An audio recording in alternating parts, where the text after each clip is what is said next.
Ikaw ano sir, Ipuan Butero sir. Kining asa tong dapita tong sunog sir? Diri sa Barangay Ilawod, Inabangga sir. Lawod, Inabanga. Oh, Ilawod. Ah, Oh. usang oras ta sir? Alas kuan sir, receive me alas 5:50. Sa Sa buntag. kaganiha. Oh, ganina buntag. Balay ni sir? Oh, balay ni sir, residential sir. Kinsa tagiya sir? Si kuan sir, Mr. Alfredo Logronio. Alfredo Logronio. Oh, Logronio. Pila edad na sir? 69 sir. 69. Kisay kauban niya aw nay yang mga pamilya or siya ra usa? Nahitabo ang sa nabili na ni Kabalay sir ang iharang caretaker kay kani si Mr. Alfredo karon nasa hospital. Nang hospital. Siya sa motor. Okay. Kinsa may ngan sa caretaker? Ikuan sir, si Marites P. Ayeng. Kaya may ning inform na mo dari sa station sir.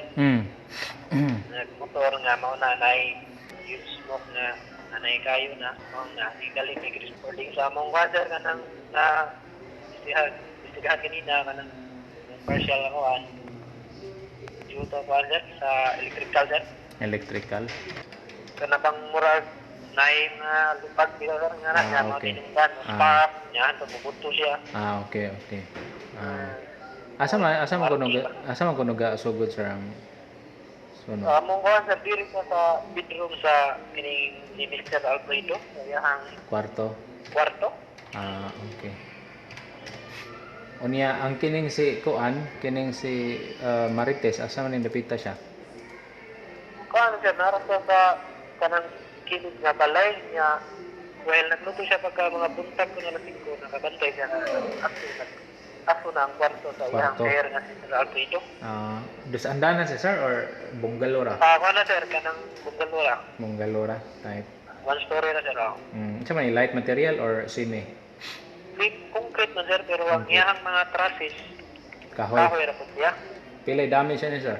Mga estimated sir, more or less 300,000. 300,000. Nani mga appliances, no? Na sila ikuan sir, kining TV, sila sound. So, may kuan sir, kini lang aircon.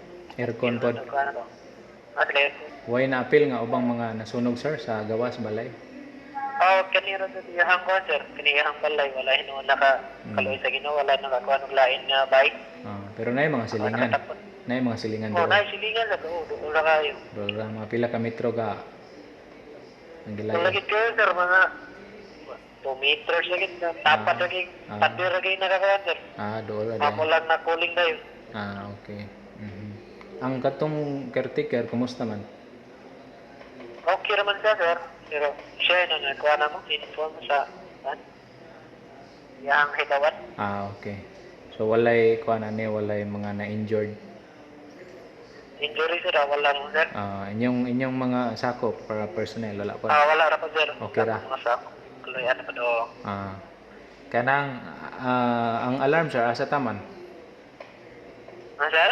Ang alarm asa taman ang alarm. Ang nahuman na mong what? Alarm? Kining gi-raise ang alarm ba?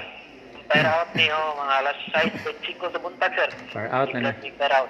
Fire out na siya. So first alarm ra ni? First alarm na sir. First alarm. Sa muarang UR sir. Pila ka fire truck sir? Buwan sir ang nagamit. 3 ka truck sir. Totally damage ang balay na ugdaw. Wala raman po sir kay nakaporma raman gyapon ang iyang kuan, ang iya lang sa sulod lang kato yung mga traffic. Nakatarog, napagyapon yung scene, makita nimo sa gawas, formado ka magyapon siya sir. So sa sulod ang ugdaw. Ang iya lang sa sulod kato yung mga kagamitan. Ang sa sulod ra may naugdaw. Ang sulod niya. Pero nagbarog pa ang iyang kuan, structure. Kumplito pa yung kanang roof niya, okay ba? Panahon sa gawas. So ang magpuy-anan gyud ani kaniran si sa pagkakaroon sir, sa pagkahitabuan ni Sir Logronio, kanina ang caretaker niya. Maway magtanaw-tanaw ra po sir, check sa kuan kay. Di man karang hitabuan, wa siya dito na to. Mga pila naman ni siya ka adlaw wala diha kining si Logronio.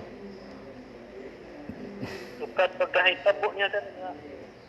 Nabana nimo. Bitwa 5 sir. No, to pag bitwa 5 wa na siya aning balay kay nagpa hospital siya. June 5 wala na. Oh, mga June 5. Na-disgrasya to, motor? Kaya nakrash siya sa motor sir. Okay. Pero okay ra man ka siya. Hospital ra man ka, nara man ka. Oh, sa among kuha na to kanina, nasa sa hospital karon. Karon sa na iyang status ron. Okay.